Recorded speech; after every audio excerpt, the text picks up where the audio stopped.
This is America, and America's military-industrial base is undergoing some serious challenges. Drones are redefining power. They're making conflict cheaper, and they are forcing the United States to rethink a lot of things. So what does this moment mean for the future of American dominance and military leadership? And who's adapting the fastest to this new type of war? I'll be back later in the program with more on that. But first, Anna Burns-Francis. Thanks, Manny. America's in the business of making money, and when it comes to defence, it's a multi-billion-dollar business. In a moment, we'll be joined by our correspondent, Richard Gaisford, who's live for us at the National Mall in Washington, D.C. The nation's capital is the epicentre of America's defence spending. Not only is it the home of federal funding, of course, it also plays host to the lobbyists and power brokers who drive the D.C. agenda when it comes to wartime spending, and with full support from the administration. Our defense industrial base is more vibrant today than it's been since World War II and growing rapidly. Contrast that with Iran, whose defense industrial base is nearly completely destroyed. Their ability to reconstitute the weapons of war they're using now that they're hiding in underground facilities and attriting over time, their ability to rebuild that is negligible. And I think that contrast is an enduring legacy of this as well. A vibrant defence industrial base, that's one way to describe it. America has fought 5 major wars since 1945. Only the 1991 Gulf War was a clear success. But there was a clear winner in every case, the defence industry. During the Afghanistan war, stocks of the 5 largest defence contractors outperformed the S&P 500 by more than 50%. War is just politics by other means.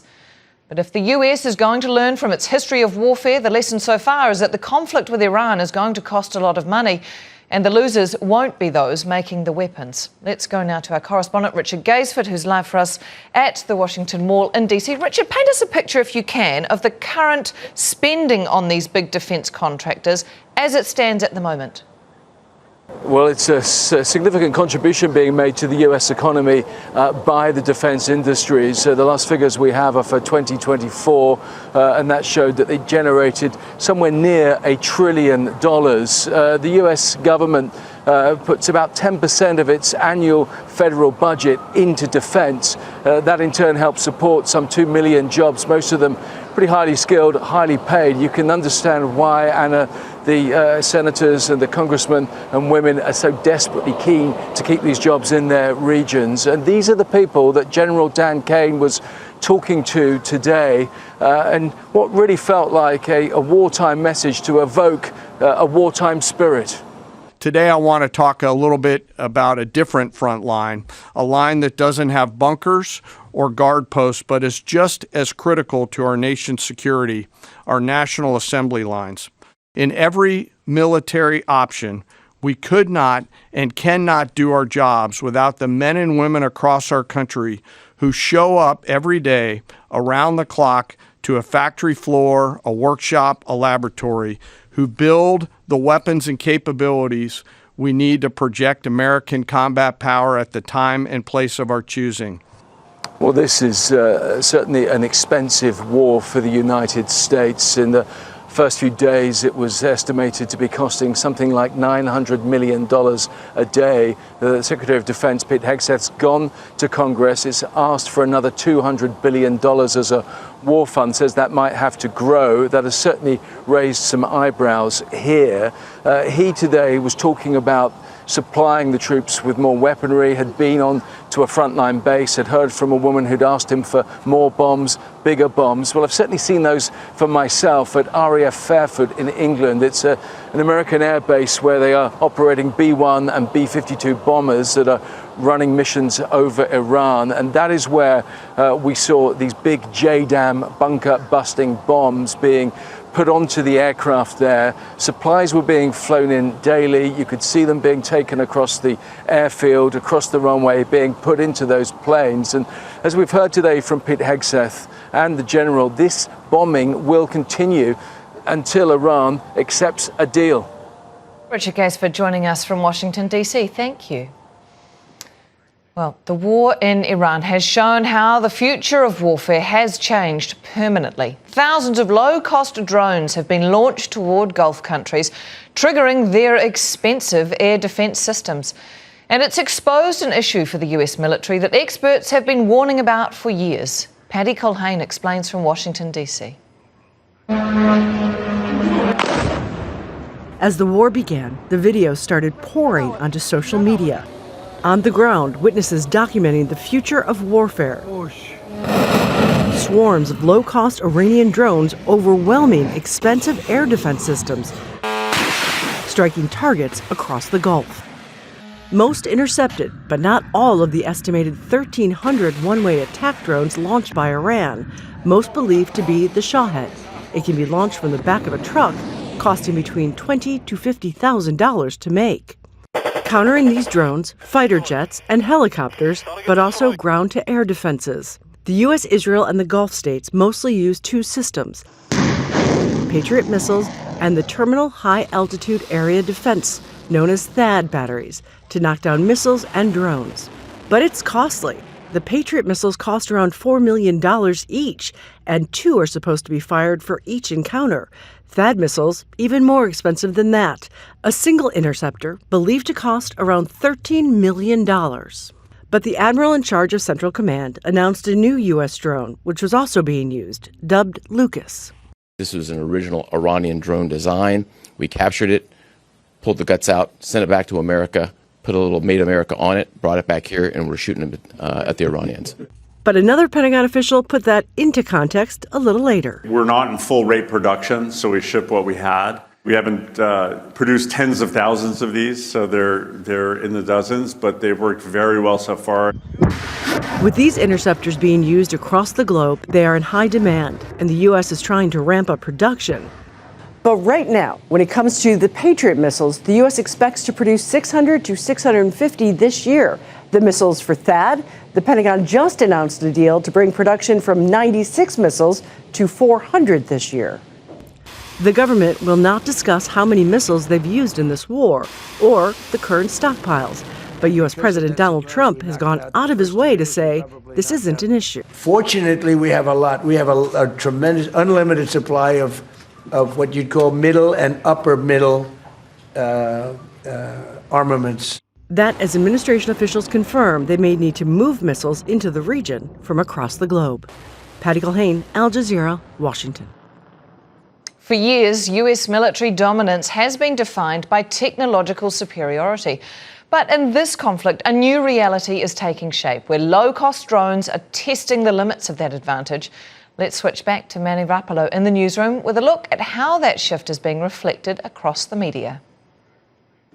What we're seeing across the U.S. news media is growing recognition that in modern warfare, cheap drones can overwhelm billion-dollar systems, and the U.S. may have to rethink how it builds and buys weapons. Let's head over to Fox News. This is The Five giving us a good breakdown of just that. Iranian Shahed drones pose a real threat to U.S. forces and our Gulf allies. So the Pentagon is now deploying new laser technology to help take them down.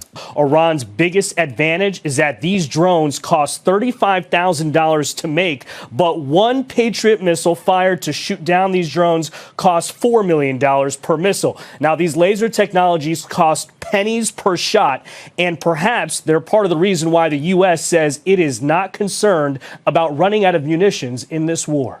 Between low-cost drones and multi-million-dollar interceptors, it's clear the economics in this war are out of balance. And the U.S. defense industry isn't just responding, they're being forced to adapt. Let's head over to the Wall Street Journal with this headline: America downs cheap drones with multi-million-dollar missiles, but a fix is in the works. The article goes on to say that defense companies are racing to develop cheaper missiles. And the U.S. and other nations know they need to buy cheaper munitions and are looking outside the traditional defense industry to do so. Now, let's head over to CNN because their reporting suggests that the U.S. military is already moving in that direction. Take a listen. The U.S. military has been very aware of the threat of drones. They've been training on these cheaper drones, getting defense industry to build more of them so that the U.S.'s arsenal had them as well.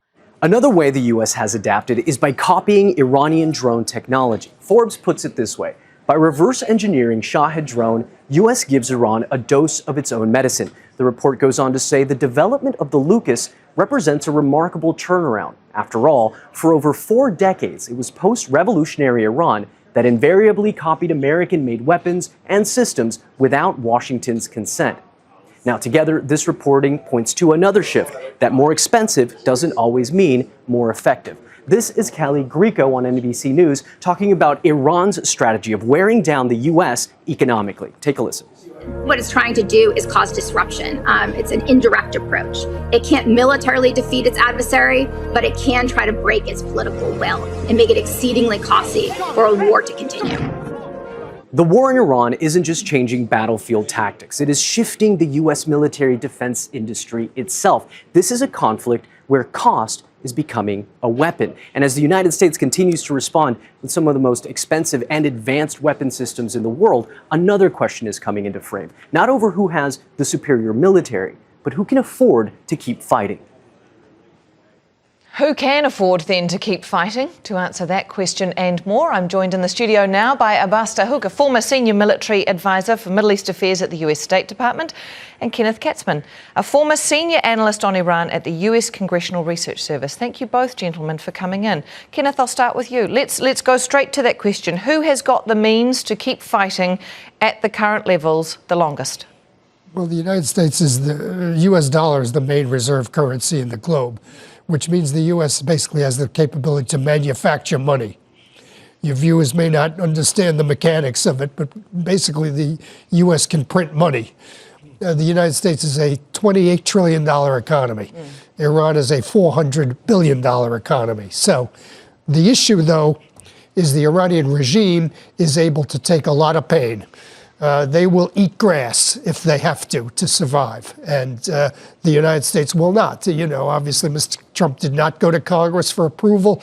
The American public has a certain tolerance for the economic impact. And so that is a limiting factor on what the U.S. can do. It comes down to this perception, doesn't it, Abbas, about winning and who is winning and by what measure? Because I'm wondering if the context has now completely changed about who is winning and how we measure that. That's true. How do you measure effectiveness and how do you measure win? It's very difficult in this asymmetric environment. On the cost, it's true. The United States is a very rich country, and Iran is not. But Iran still was under sanctions for a long time and figured out how to fight at a low cost, and also has some shadow friends that could also feed them technology and perhaps some kind of capability. So at this, the strategic shock here is this democratization of air power. Even a country like Iran, that their air force is basically totally destroyed and have no air capability, yet still able to project air power across international lines. Can we pick up on that? Because there seems to have been an element of surprise, or at least misunderstanding perhaps of the situation. Kenneth, do you think it was a surprise to the US military that its opponent was armed with such a swathe of low-cost and destructive technology? Well, no, I don't think it's a surprise. The issue is the U.S. went into this basically taking the issue of a ground offensive or ground troops off the table. It's come somewhat on the table. It's not completely on the table. And many experts would have said, if you're trying to change the regime or completely defeat Iran, you're going to need to have U.S. ground troops. So if you take that off the table, you're at a strategic disadvantage. And I think that's exactly what we're finding right now. Yeah. I want to show our audience a graphic here comparing the cost of American defense systems to the price of an Iranian drone. And you can see the numbers are zeros and zeros and zeros out from each other. Abbas, at what point, does the price of a drone, 20-odd thousand, versus the cost of having to defend it in the millions become unpalatable? I mean, we're already seeing that at this point. It's the issue is not only money, also capacity to reproduce those very expensive, high-end air defense missiles and rockets. The drone, you can replicate a drone within probably weeks, but it takes months and years to, even though you have deep pockets, it takes years to replicate that. So it's scalability and the cost together, the main issue here.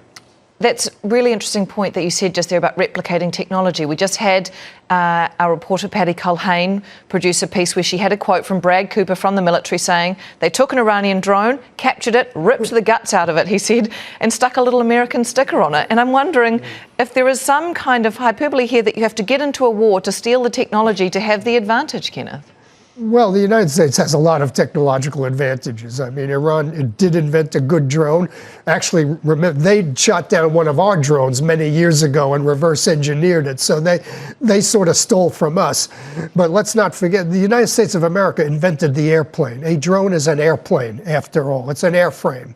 So I think the U.S. is not out-technologied here by Iran, but it takes a period of adjustment. The chairman of the Joint Chiefs of Staff, America's top military brass, General Dan Kane, is adamant America's claimed success in Iran is thanks to that high-tech weaponry. In just the first 13 days of this operation, our artillery forces have made history. They fired the first precision strike missiles ever used in combat, reaching deep into enemy territory. They've used Army ATACMS to sink multiple ships, including a submarine, and they've done all of this with the precision and determination that comes from relentless training and trust in each other and in their weapon systems.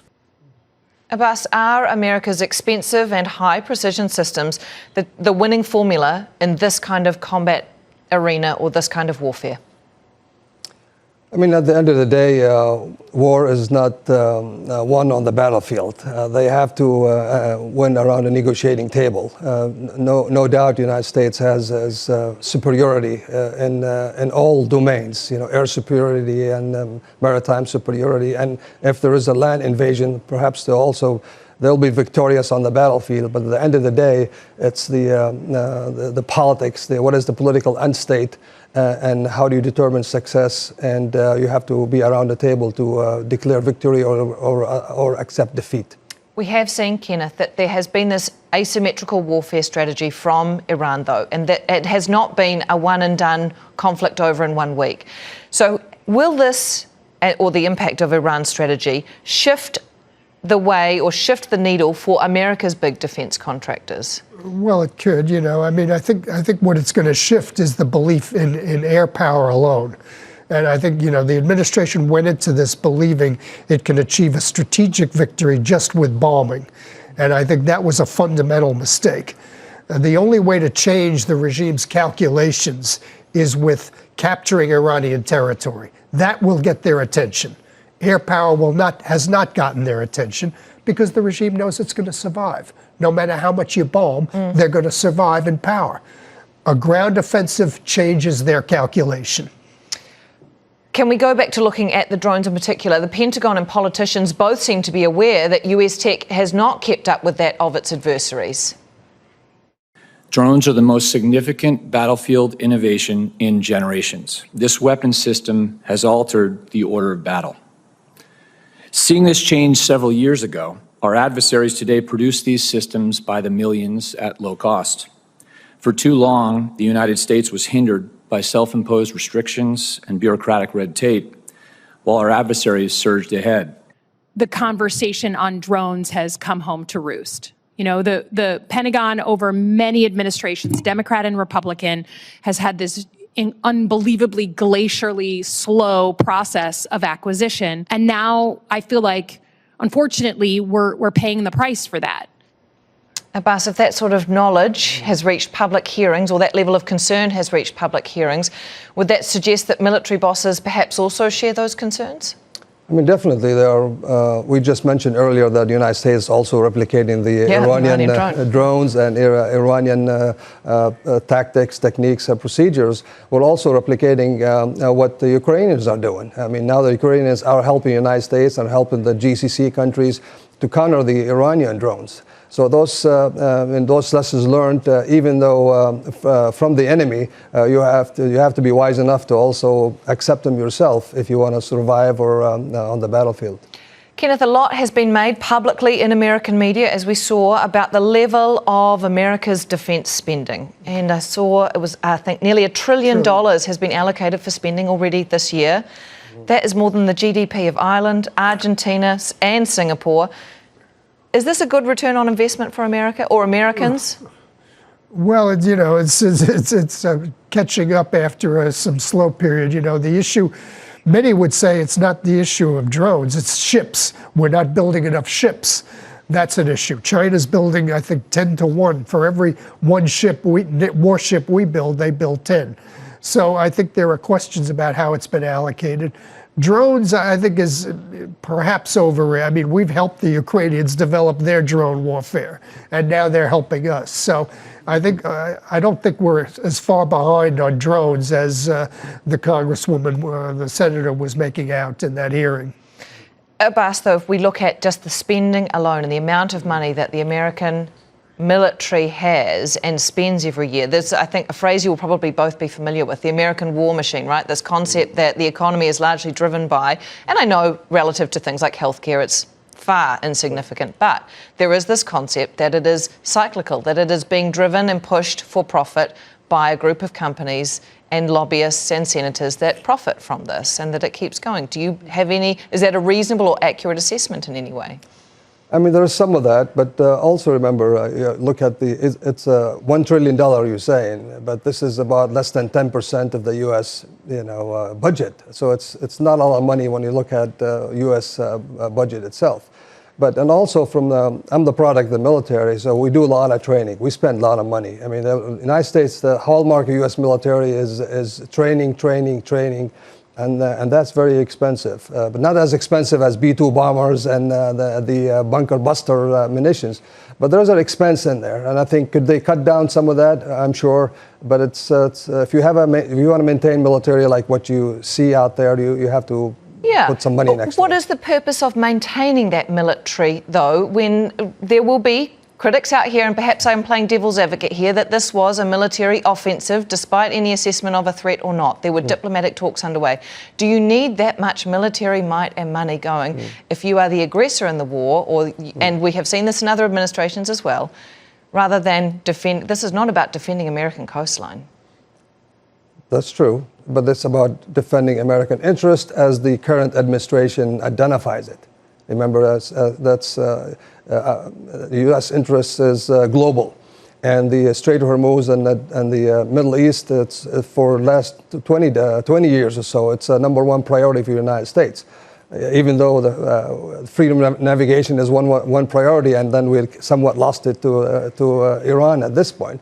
But there is an interest out there, and you have to look at the U.S. politicians, the commander-in-chief, the Secretary of Defense, the administration, that what they're doing is to the interest of the United States. Where's the evidence that America can do this alone, though? Every war, every major war, it's had to have allies. Other than 1991 Gulf War, would you call a success? There is not a clear success in any other case since 1945. I agree with you. I think the strategic loss for this engagement is not having a coalition. It's very difficult these days to fight without a coalition. You might win that war militarily on your own, but you're going to lose it politically. It will be a strategic loss if you don't have allies, especially Western allies, with you. Kenneth, President Eisenhower warned in the 1960s of a disastrous rise of the military-industrial complex. Has the US failed to heed that warning? Well, no. I mean, the problem is, no. I mean, if you look at the 1991 war, which we discussed, that was extremely successful. Remember, before that war, there was all this criticism that the defense contractors were corrupt and, they were made all these claims about precision-guided munitions that weren't true. Then we had that war. They were accurate. It was true. They developed what they said they needed to. I think a lot of this is overrated. I mean, I think, again, we went into this very suddenly, without a lot of planning. The administration has even admitted there was not after the war planning, right? No ground campaign, no ground battle strategy developed. There was a belief that killing Khamenei, the supreme leader, was going to cause the regime to collapse. So we went into it with a lot of assumptions that didn't pan out. I don't think we can necessarily attribute the problems or difficulties to U.S. technology or the military-industrial complex failing or these type of things. Kenneth, thank you very much for coming in. Abbas, thank you for sharing your thoughts with us as well. Right. Iran's relentless drone attacks across the Gulf have become a test case for the future of the war, and social media has become the platform where that case is being debated and where the damage is being counted. Alex Baird's been following the conversation online. Well, for more than 5 weeks, this sound and that sight have become the new normal across the Gulf. Iranian media celebrating the golden child of its military, the Shahid drone, claiming to be producing 400 every 24 hours and warning neighboring countries that what they've been hit with so far is just an appetizer. The host of the largest show on X saying those drone wars are rewriting how the world fights, with air power no longer belonging to billion-dollar air forces, but to those who can mass-produce drones the fastest and the cheapest. The debate here in the States, how expensive this is for the US military. We're shooting down $35,000 drones with $2.7 million missiles. The math on that doesn't work very well. It's a lot of money, and this viral AI video hammers it home. I cost $20,000, and I'm being used to bankrupt the most advanced air defense systems on the planet. A destructive money pit for the US and its Gulf allies. Even American investor blogs picking up on that scent, that the Iranian method is changing where you should put your coin, and that the traditional American defense giants with their big-ticket weapons are losing ground. Commentator Fareed Zakaria saying Iran's drone attacks represent a seismic shift, throwing the economics of war upside down. That is the future of war, and it's arriving faster than most of us imagined. The immediate question now, if Iran can just keep pumping out drones, what incentive does it have to stop fighting? Alex Baird reporting there. Well, that's all from the team here in Washington, D.C., looking at the wartime technology and what it means for the military-industrial complex and perceived US dominance for this episode. On This Is America, we'll keep following the decisions that shape the US and influence the world. If you want to catch up on this episode or previous ones, head to our website, aljazeera.com, or check out our YouTube channel. For now, we'll hand back to Al Jazeera's global headquarters in Doha. Thanks for joining us.